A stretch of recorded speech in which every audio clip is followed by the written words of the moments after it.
We're gonna put some background music for now.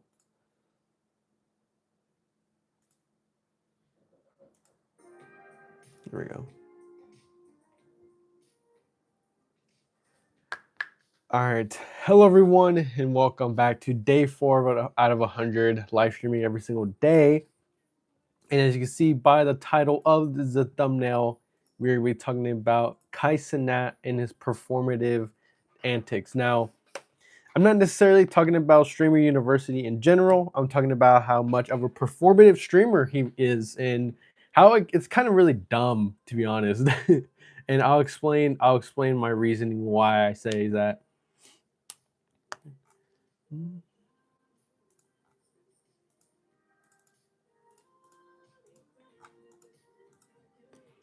Nice forehead. Thank you, Jet.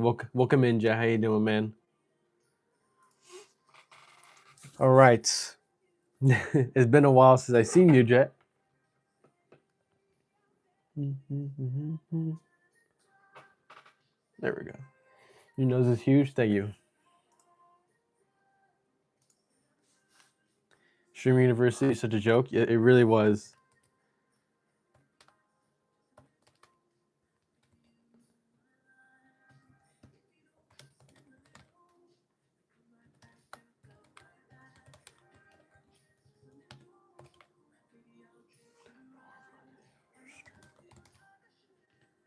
And something always goes wrong and it gets shut down. That is kind of. I think it didn't necessarily get shut down. It just ended early. It ends in like a week or two. All right. So the reason that I'm talking about this is because I don't think not a lot of people are really talking about it or pointing it out. But for those you don't know, Kai Cenat, very, very, very popular streamer, very, very big in the streaming world, especially on Twitch. I know he just started streaming on YouTube, so it's a bunch of grown-ups acting like kids. It really is, but that's pretty much streaming is now. It's a bunch of grown-ups acting like really, really young kids, and that also applies to Kai Cenat now. For those of you who don't know, Kai Cenat did a thing where he ended up actually quitting. He actually did end up quitting live streaming. He made a whole video. What happened to the hair? Oh, it's just I showered. But he did end up quitting live streaming to pursue his creative mind into creating clothing called Vivette. For those of you who don't know. Don't get me wrong. I think it's really, really cool that he wanted to switch up the way that he wanted to do his how he wants what he wants to do with his life. But the difference is that he made a whole video explaining that how he's like basically done with streaming, but then ended up coming back to streaming for Streamer University. Like, why do a whole video explaining that you're that you're leaving, that you're quitting streaming, but then come back to streaming? That doesn't really make sense to me. I don't know if that makes sense to y'all. I miss Twitch when it was about video games. Now it's about acting like an idiot and e-girls begging for money. That's pretty much what Twitch is about now. And it's because of Kai Cenat, because of the things that he streams. It makes the bar for streaming even higher and higher for those who can't keep up with this level. That's why you see a lot of people acting really, really dumb or doing the most insane things you could ever think of, because it's just like, if you want to make as many clips as possible and get your name out there on the internet by TikToks, Instagram, YouTube Shorts, and by any means necessary, you have to do like the most insane or say the most insane things because of Kai, because he set the bar so high when it comes to streaming that you can't necessarily just stream regularly unless you're like a gamer who's also trying to, and it's the same way for gamers. There's a lot of high level gamers who set the bar really high for gaming, that if someone tries to stream, not a lot of the times they won't get noticed or they won't be able to make something out of it. That's why a lot of people, when they do stream, they do the most insane things or say the insane thing for the clip. And I think that's a problem with becoming as big as you can, because, like, don't get me wrong, Kai Cenat did a lot of like he had some crazy streams, but he set the bar super super high, especially with all the big projects and everyone that he collabs with, especially collabing with so many celebrities that no one really ever collabed with. It's kind of crazy to think that bro really made a whole video, like a whole video on quitting streaming, and next thing you know, he to pursue being a, how would you call it, someone who makes clothing. What are they called? A stylist, I think that's what it's called, or a I don't know what it's called, but you know what I'm talking about. He really made a whole video on quitting streaming, and I think that's just really really dumb. Like, why make a whole video explaining how you're gonna be leaving streaming, you're not gonna be coming back, but then next thing you know, come back to live streaming sometime later. You know, it just doesn't really make sense. Like, let me see if I can try to find it. I watch him. No popular streamers watch. Was your nose sold separately? Yes. Let me see. Um, um, um, um, um, um.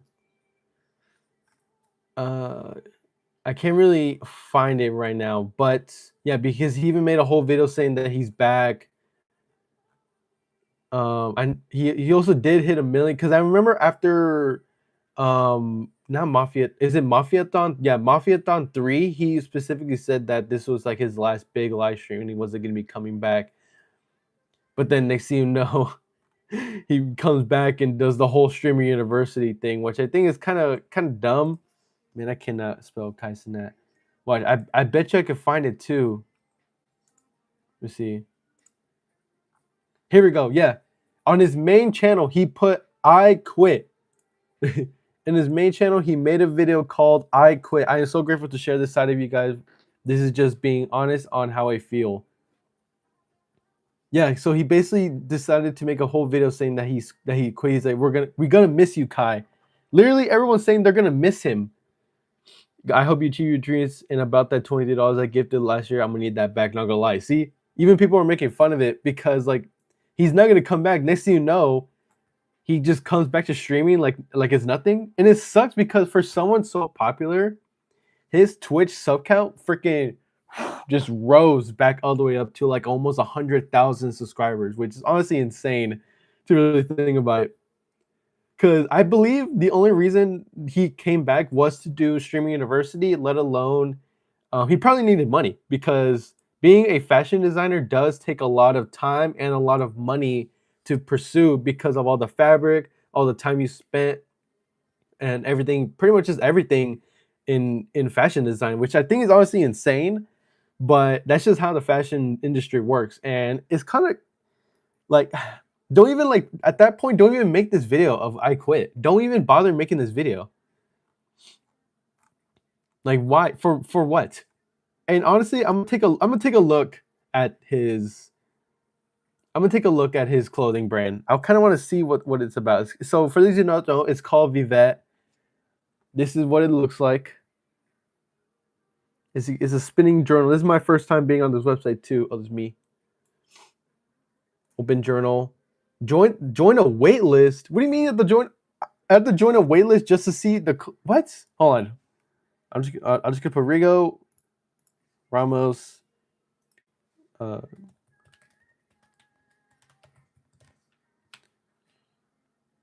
do I don't. So what's the point if you're on a wait? I just want to look. Oh, the journey. Here we go. Okay, here we go. You can't even view anything. Is that exclusive? Yeah. So he basically shows the journey of what he did to create Vivette, all of his inspiration and stuff like that. The process of the jeans was a long one. We made the jeans from scratch with denim material. I feel like that's everyone should be making jeans from scratch. So it was boring staying for the process, but it I'm guessing it was an experience that I really needed to have because it makes me more grateful. We designed the form of the baggy pair and a skinnier pair. I have a feeling that skinny jeans will start to make a comeback in street fashion. So I want to be ahead and start designing the baggy jeans are more passy. Are more passy because that is. All right. And like, what do you mean? Like, some of them are blurred. Like, why are they blurred? Like, wouldn't you want to show the design that you're trying to do? Okay, but this is the journey, and this is all it shows. By the way, you can't this is cover co- conversating with mom. Oh, conversation with mom. It's just why is his spaces right here? Conversation with mom. I'm at the point where talking to my mom will ultimately help me with my self motivation and really believing in myself. Yeah, so this is the look. This is the logo. Here's all the leather samples. Very slogan. I really like this one brand. I mean, it's cool. Although we have the name, we should also have an official emblem slash logo. Okay, here's some other Lorenzo, good friend of mine. We literally met. Okay, this is them creating and stuff like that. I'm guessing these are just inspiration, but I can't necessarily see any of the clothing. Like, so he made jeans. I don't know. I don't know because it doesn't show me. It does not show me what he's going for. But honestly, like, hey, I mean, props to Kai. At the end of the day, props to Kai. He really made uh, a whole live streaming career on being the most performative male you can ever be. And props to him, I guess. You know, if people want to see him as this crazy guy who does crazy things, then so be it, man. Why do you think a lot of people, when for those who don't know, he also has a secret channel named Kai's Mind. A lot of people were absolutely dogging on it because of the fact that Kai Cenat created such a profile for himself to be like this loud, obnoxious streamer that when everyone found out about his secret channel where he's actually learning how to read and stuff like that, people think of it as how it's funny because of how much he's performing, like the crappy camera quality, reading at like a third grade level. Uh, honestly, it's I feel bad for him, man. I mean, it is for him to better himself. Don't get me wrong, but I feel like the secret channel just showing yourself, you know, working out and reading and also making clothing. I like the making clothing part, but I don't know about everything else. Like, you don't really got to showcase yourself reading. This is him about writing about his conversation with his mom, him with his book, reading. Got it. My creative directing. It even has like even the freaking iPhone headphones. Okay, but yeah, but I feel bad for him because anytime he tries to be genuine, it's seen as not really anything cool because of the person that he's created himself to be, this not loud, obnoxious guy who does crazy things, raising up girls and stuff like that. Like, I feel bad for him, man. I really do. But I really do hope this Vivette thing does work out for him. Just next time, don't make a video about you quitting streaming and then come right back to streaming. That just defeats the whole purpose. But hopefully, he can make something cool with Vivette. I heard it's gonna be pretty expensive from every other video I've watched about it. But we're just gonna have to wait and see. And that is where today's video vlog, live stream vlog ends for today. Hope you guys did enjoy that. If you've done so already, make sure you consider liking, sharing, and subscribing to the RigZero channel to get notified when these live streams do go out. I'm live streaming every single day for the next 100 days, so expect another one tomorrow. Probably in the morning, maybe, but we'll see. We'll see. Maybe I'll do a morning one. Maybe I'll do a morning one, but we're gonna have to see on that. Anyways, with all that being said, hope you guys did enjoy that, and I'll see you guys in the next one. Have a great rest of your day.